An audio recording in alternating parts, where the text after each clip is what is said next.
Magandang araw po, ano? Dito na naman tayo sa loob ng tahanan ni Kuya Romy at Ate Dorcas. Ayun po sila. O kuway-kuway. Yan. Minsan pa, every Saturday po, nandito po tayo upang magdala ng mabuting balita o salita ng Diyos dahil sa kasulatan. Ang ating pong gagamitin Biblia ay salita ng Diyos, Bible. Yan. Ito po yung pagkukunan natin ng aral sa Biblia. Alam niyo po, patungkol sa lahat ng bagay ay sa Biblia natin makikita. Opo, maging ang ating kapalaran sa hinaharap in the future. Nakasulat din po dito sa Biblia. Kumbaga, tayo po ang gagawa ng ating kapalaran in the future. Hindi po yung kapitbahay nyo o mismong mga kapamilya mo, kundi ikaw mismo ang gagawa ng future mo. Pero bago tayo papalawad sa Biblia, tayo muna ay lalapit sa luklukan ng biyaya ng Diyos, manalangin tayo, para siya ang gagabay sa atin. Panginoon Diyos, aming Ama, minsan pa, samahan mo po kami sa aming pagbubulay ng iyong salita. Buksan mo po ang puso at isipan ng bawat isa upang sa ganon kami po ay makahunawa ng lubusan sa iyong salita. Salamat po sa ngalan ni Jesus. Amen. Yang kamatayan ng tao po hindi mapipigilan ng tao. Maging yung mga doktor. Maybe ng doktor po, doktor yan, pero namamatay din ng doktor. So, alang siyensya na pwede pumigil sa kamatayan ng isang tao. Ngayon, sa Biblia po, dito sa Revelation, chapter 20, may mababasa tayong ganito. Kumbaga, ang title nito, Huling Paggatol. Oh. Ito. Huling paggatol. Itong huling paggatol na ito, magaganap ito in the future. Hindi natin alam kung kailan ito. Maring wala na tayo dito sa mundo, hindi pa rin nagaganap. Basta magaganap ito. Kaya nga, paggatol eh. Tingnan nyo po, babasahin ko po. Sa chapter 20 ng Pahayag, verse 11. Pagkatapos, nakita ko ang malaki at puting trono at ang nakapuroon. Ang langit at ang lupa ay biglang naglaho at hindi na nakita. Langit at lupa biglang naglaho. Itong lupa, itong tinutungtungan ng tao, kung saan nakatira ang tao. Yung langit, yung universe, Milky Way, yung mga between stars, planet, solar system. Yan, langit din po yan kung tawagin. So, lahat ng yan, ang sabi ng Biblia, biglang naglaho. Parang wala. Yan, parang ganun lang po, para madali natin na ma-capture,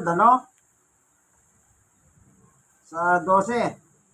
At nakita ko ang mga namatay, tanyag at hindi, na nakatayo sa harap ng trono. Mayaman, mahirap sa lupa. Nakita ni Juan. Binuksan ng mga aklat, pati na ang aklat ng listahan ng mga taong binigyan ng buhay na walang hanggan. At ang bawat isa sa kanila ay inatulan ayon sa ginawa nila na nakasulat sa aklat ng iyon. Oh. Kaya tayo po ang gagawa ng ating kapalaran eh. Oh. Tayo ang gagawa. Ayan nakalagay oh. 13. Kahit sa dagat sila namatay o sa lupa, naglabasan sila mula sa lugar ng mga patay. Oh. Kung saan tanda ko namatay, doon ka lalabas. At tinatulan ang lahat sa mga ginawa nila. Kaya yung ginawa mo, yun ang parahan ng paghatol. Kaya ikaw ang gagawa ng kapalaran mo in the future eh. 14-15. At ang sino mang hindi nakasulat ang pangalan sa aklat na listahan ng mga taong binigyan ng buhay na walang hanggan ay itinapon sa lawang apoy. O yung pangalan wala sa aklat ng buhay, itatapon pala sa lawa ng apoy. Pagkatapos, itinapon din doon ang kamatayan at ang Hades. Ang parusang ito sa apoy ay ang ikalawang kamatayan. Yan palang dako ng impyerno, ikalawang kamatayan pala yan, kaibigan. Yung unang kamatayan, ito yung nakaburol ka. Pinaglalamayan ka ng iyong mahal sa buhay, ng iyong kamakantay, kaibigan. Yan ang unang kamatayan mo sa physical. Ano po? Ngayon, itong sinasabing dito, yung huling paghatol, hindi kapag ikaw ay namatay na, yun ang huling paghatol mo. Hindi pa. Kasi meron pang 1,000 tahon bago maghanap ito. O tingnan natin sa verse 20 and 1. Pagkatapos nito, may nakita ko ng anghel na bumababa mula sa langit. May hawak siyang susi ng kalaliman at may malaki siyang kadena. 2. Ginakit niya ang dragon. Ang ahas noong unang panahon. Ito po yung sa panahon ni Eva, Adan. Ginakit niya ang dragon. Ang ahas noong unang panahon na tinatawag na Diablo o Satanas. At saka ginapos sa kadena sa loob ng 1,000 tahon. 1,000 years. Isipin niyo po kung gaano katagal yan. Yung Diablo, ikakadena muna si Satanas ng 1,000 tahon bago maghanap yung huling paghatol. Kaya napakahaba pa po ng kasaysayan na ito. Kaya ang maganda rito, habang nabubuhay tayo dito sa lupa, kumbaga sa paghahanda, halimbawa mag-abroad ka. Ano ba dinadala mo pag-abroad mo? Una, maleta, damit mo, lahat, dala mo. Kasi kung 2 taon ka sa abroad or more, paghahandaan mo yon. Kasi pag sinabi ng agency, sa ganitong petsa, lilipad na kayo. Ihanda mo na lahat. Kasi hindi mo alam kung anong mangyayari sa iyo sa pag-abroad mo. Ngayon, ganyan din po dito. Para tayong turista lamang dito sa ibabaw ng lupa o malalakbay. Ano po, para tayong manlalakbay lang dito sa ibabaw ng lupa. So lahat ng ating gawin dito, lahat ng ito nakatala sa libro ng langit. Kaya tayo mismo ang gagawa ng ating kapalaran in the future. Kung saan tayo patungo, kaibigan. Ngayon, meron namang mababasa sa Biblia, habang nabubuhay ka, malalaman mo na kung saan ka pupunta. Itong binasa natin ito, huling paghatol lang po. The way paano usgahan ng Diyos ang tao. No. Ngayon, ano pa sabi rito? Sabi sa 20 verse 7, pagkatapos ng 1,000 taon, pakakawalan si Satanas mula sa kanyang bilangguhan. Makikipagdigma pa po ang dyablo. Makikipaglaban pa siya. At lalabas siya at dadayain muli ang mga bansa sa buong mundo. Trabaho na ni Satanas ito. Pero after 1,000 years, mandadaya na naman siya ng mga tao.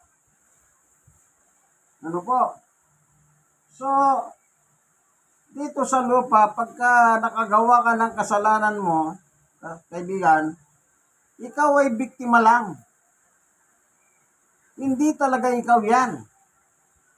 Kanya lang nagkataon, hindi ikaw yan. Magulo ba?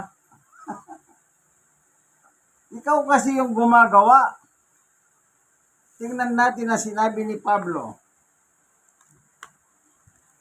Nang si Pablo po ay hindi pa siya mananampalataya, kinwento niya ang nadiskubre niyang buhay bago siya maging lingkod ng Diyos. Ang sabi ni Pablo ay ganito. Dito sa kasulatan, Roma chapter 7:21. Ito ang natuklasan ko sa aking sarili. Kung ibig kong gumawa ng mabuti, inaadlangan ako ng kasamaang likas sa akin. Ano ang likas ni Pablo? Anong kalikasan ng tao? Masama.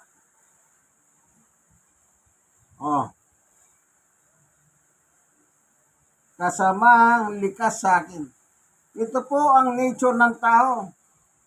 Bago siya manampalataya sa ating Panginoon Diyos through Jesus Christ, siya po ay nasa kalagayang masama.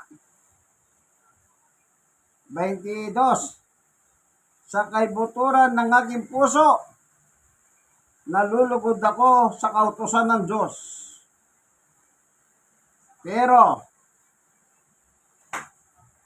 may nakikita akong ibang kapangyarihan na kumikilos sa aking pagkataho, na sumasalungat sa aking isipan. Dahil dito, nagigalipin ako ng kapangyarihan ng kasalanang likas sa aking pagkataho. Naalala niyo ba yung commercial nung araw sa television, yung konsensya? Yung commercial na sabon? Safeguard ba yun? Diba, pag pipili siya sabon sa supermarket, biglang lalabas yung kanyang konsensya. Anong sabi ng konsensya? Ay, huwag yan. Huwag yan. Ito ang piliin mo. Yung sabon na Safeguard. Pangalan pa lang, Safeguard na eh. Yun ang konsensya. Yan din ang kinukwento ni Pablo. Ano po? Yan din ang kinukwento ni Pablo sa kanyang pagkatao. Kumbaga, ano sabi niya? Pero nakikita akong ibang kapangyarihan na kumikilos sa aking pagkatao.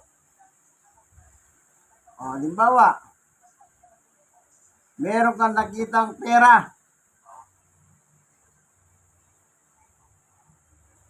Ang tao kasi pagka ganito pag nakakita ng pera at tatakbo ang utak ng tao ngayon, kukunin niya o hindi niya kukunin.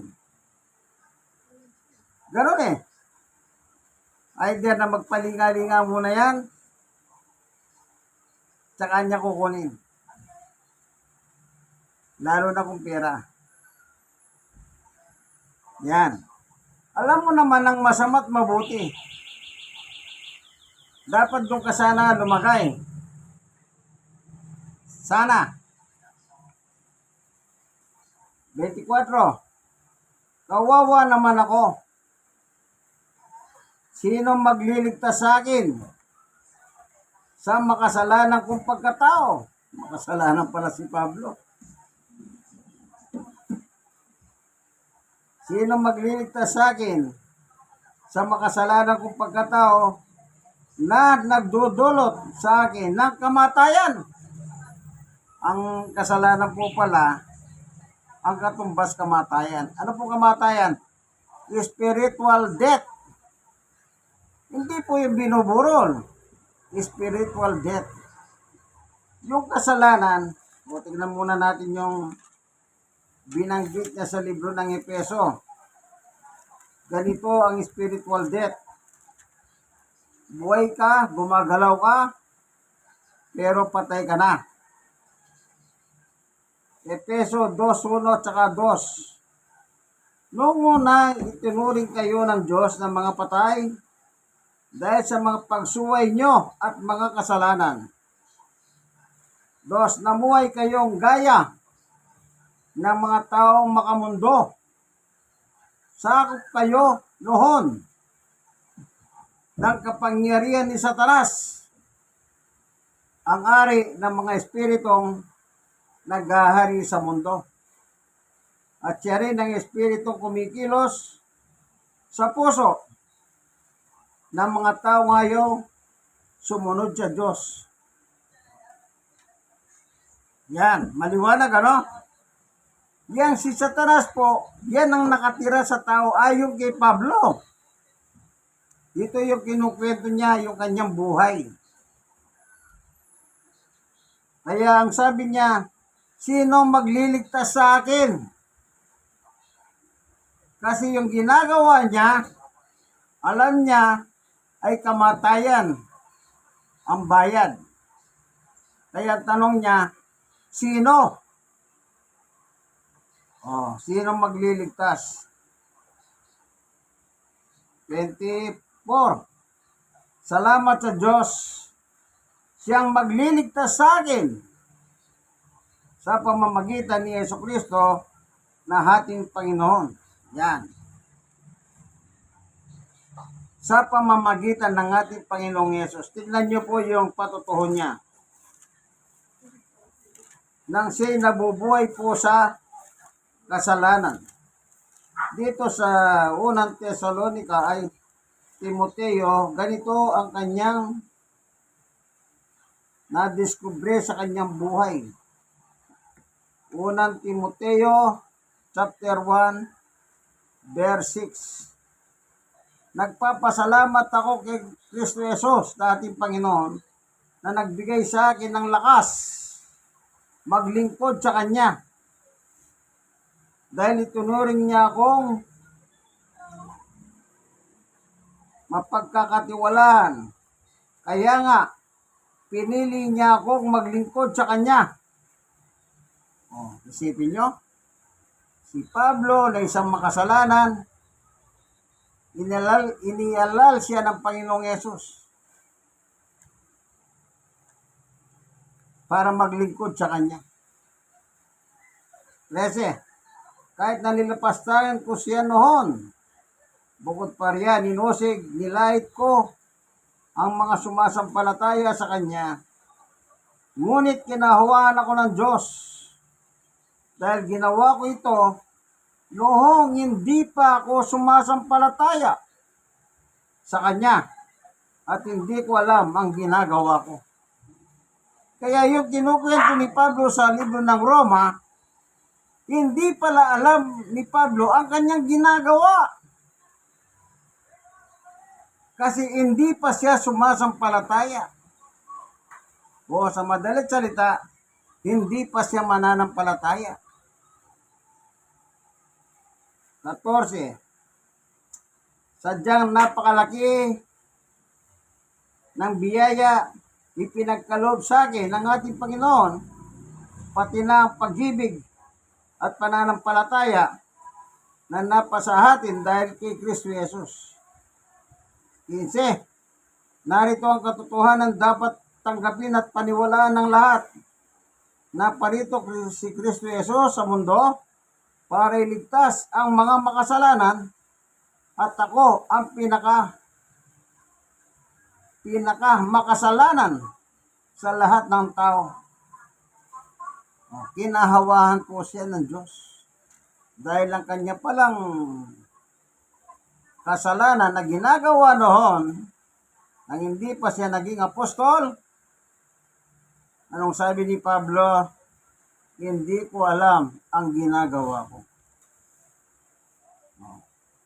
Pero naniniwala siya sa Diyos. Pero, imbis na sundin niya ang Diyos, sabi niya, may parte ng aking katawan na umadlang.